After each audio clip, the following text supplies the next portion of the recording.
네, 안녕하십니까. 오늘 28일 주식 클래스 마감 시간입니다. 제목을 보니까 조금 무겁죠? 두드려야 살아날 배터리. 오늘 그래요. 배당락이긴 한데 제가 생각할 때는 한 1% 정도는 배터리 때문에 언더슈팅이 난 것 같습니다. 두드려야 과연 무슨 의미일까요? 이거 이야기해보고 두 번째는 어제 아마 제가 미래 모빌리티 관련해서도 한번 영상을 찍어드렸고 어제 아마 또 그 무인기 관련해서 한번 또 유해행 관련해서 기업들을 좀 소개시켜 드렸었는데 아마 뭐 아시겠지만 드론 관련주도 많이 움직였는데 오늘 장 후반에는 또 우리가 유해행 관련해서 뭐 베셀이라든지 또 갑자기 기억이 안 나네. 특산 하이메탈 이런 기업들 주가 좋았었는데 좀 작지만은 작은 기업들 하나 이야기하는 시간인데 오늘은 양자 기술 관련주 해서 한번 잠깐 이런 기업이 있다 정도만 소개시켜드리는 컨셉으로 함께 하도록 하겠습니다. 자, 오늘 장으로 들어갈까요? 이 정도는 아니에요. 오늘 코스피가 거의 글쎄요, 2% 정도가 내렸는데 원래 배당락에는 대략 이론 배당락이 있습니다. 대략 이론 배당락으로 계산하면 1.5% 정도였어요. 그러니까 배당 감안해도 한 2,300 정도였는데 2,300이 아니라 이거는 뭐 20포인트 더 빠졌으니까 뭐니 뭐니 해도 배당과는 크게 상관이 없는 배터리주의 약세가 가장 오늘 장 급락의 뭐 결정적 원인이었겠죠. 그래서 오늘은 다 엇나갔습니다. 보통 배당락은 아침에 빠졌다가 올라가는데 배터리 쪽에서 엄청난 쇼크가 나왔기 때문에 바스켓 매도가 나왔기 때문에 오늘 약간 이제 언더슈팅이라는 말도 했는데 그럼 시장을 이제 좋게 보는 관점에서 지수를 올리려고 그러면 결정적으로는 배터리가 계속 두들려 줘야 됩니다. 배터리가 살아나야겠죠. 근데 그게 고스란히 코스닥을 보면 알 수가 있는데 코스닥은 이렇게 글쎄요 1.6% 빠질 게 아니죠. 물론 코스닥도 셀트리온도 배당을 하는 기업도 있습니다만은 사실 코스피만큼이나 배당과 관련된 기관 수급이 많이 나오질 않습니다. 그래서 어떻게 보게 되면 오늘 시장에서 에코프로 BM이라든지 LNF라든지 첨보라든지 이런 관련주의 급락 자체가 코스닥 지수를 우후죽순 밀다 보니까 또 가만히 멀쩡히 있는 IT 소보장까지 좀 빠졌었는데 약간 제가 생각할 때는 언더슈팅의 성격이 좀 강했던 것 같습니다. 투자 종합을 놓고 보면 예상대로 오늘은 금융투자가 당연히 매도가 들어왔죠. 대략 8천억 정도가. 그리고 외국인들은 아마 2차전지 쪽에 배터리 쪽에서 많은 매도가 나왔던 거고. 그래서 오늘 수급을 놓고 보면 수급에서는 상당히 자연스러운 수급이었어요. 배당락이는 통상적으로 배당 수요를 노린 기관들의 자금이 빠지기 때문에 저희가 한 1조 정도까지 봤는데 그렇죠. 8천억 정도니까 거의 어느 정도 수준은 맞았는데 지수가 가민하게 반응한 것은 이들이 판 섹터 자체가 아무래도 배터리기 때문입니다. 근데 배터리가 시가총액 코스피도 2위 자리가 일젠솔이고 코스닥 같은 경우도 에코프로 BM이라든지 LNF라든지 이런 기업들이 있는데 실제로 오늘 외국인들 주식 판 거 보면 배당과 관련 높은 삼성전자는 오케이. 하지만 LNF라든지 에코프로 BM, 포스케미칼, 에코프로 다 많이 빠졌죠. 기관도 마찬가지. 우리 기관도 보게 되면 주로 배터리만 집중적 매도를 했습니다. 뭐 삼성전자 어차피 똑같은 결이고 LG에너지솔루션, 포스케미칼, LNF, 에코프로 BM.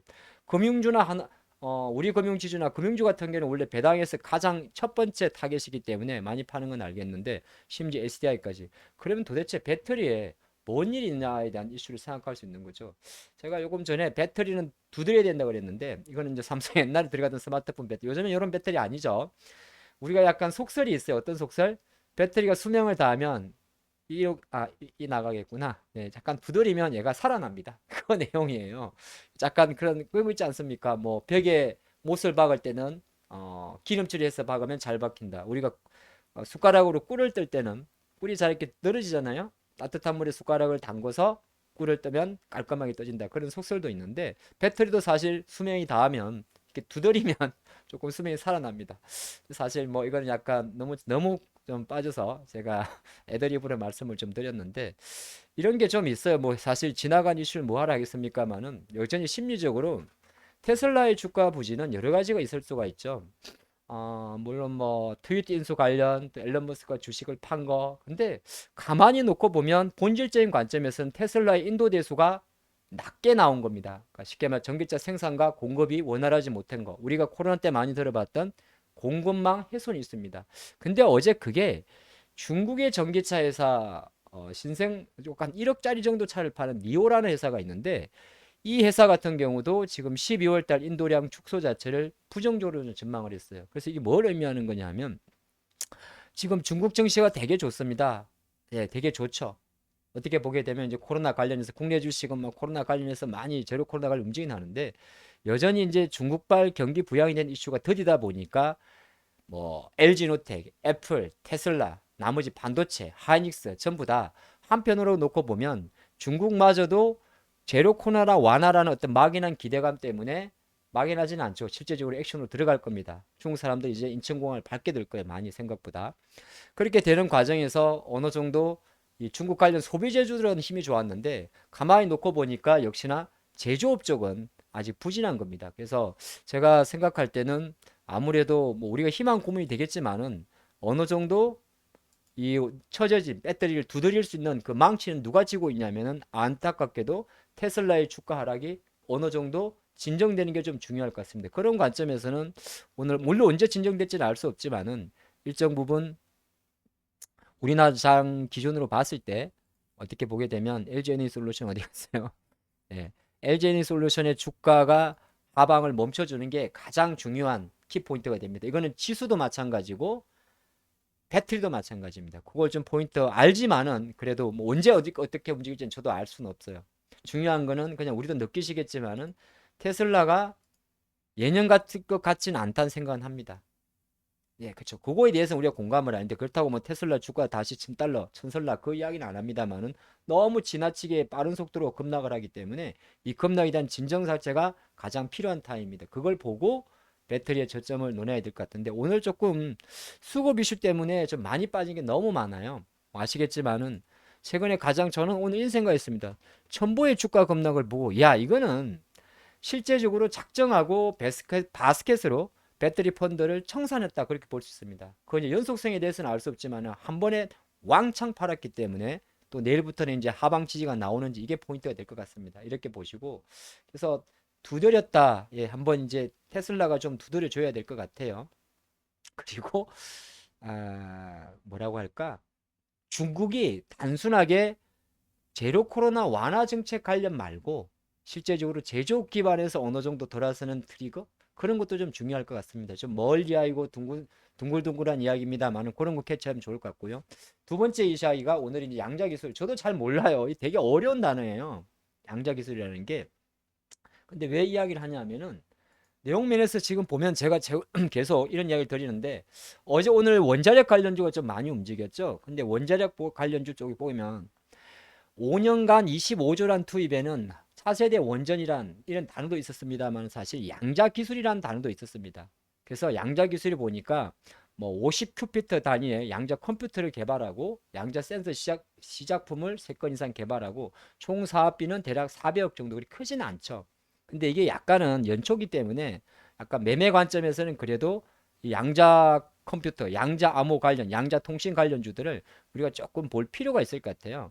그래서 약간 단어 관점에서 큐피트라는 단위를 쓰는데 보니까 양자 컴퓨터 연산 단위라고 합니다. 그렇게 해서 어쩌고저쩌고 해서 뭐 해보겠다는 건데 아직은 뭐 사실 상용화 여부가 아니라 미래 이제 기술에 대한 거죠. 그런 관점에서 보게 되는데 요 관련해서는 사실 제가 그래서 포털 사이트에 한번 찾아봤어요. 양자 암호 통신이 뭔가 찾아보니까 이렇게 나옵니다. 뭐 같이 이거는 저도 공부를 해야 돼요.